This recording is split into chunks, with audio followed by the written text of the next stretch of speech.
अगर आप भी एक वीडियो एडिटर हैं, तो आपको भी साउंड इफ़ेक्ट की नीड ज़रूर से ज़रूर पड़ती होगी। तो आज मैं आपको ऐसी वेबसाइट बताने वाला हूँ, जहाँ पर सारे ट्रेंडिंग्स साउंड इफ़ेक्ट्स एकदम फ्री हैं। वीडियो को सेव कर लो, नहीं तो भूल जाओगे। गूगल पे सर्च करना है myinstance.com और उसके बाद पहले वाली वेबसाइट पर टैप करना है। टैप करने के बाद कुछ ऐसा इंटरफ़ेस आपको देखने को मिलेगा।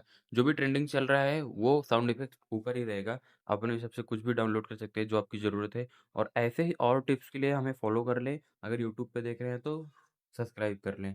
बने रहिए हमारे चैनल पे, ऐसे ट्यूटोरियल्स आते ही रहेंगे एडिटर्स के लिए।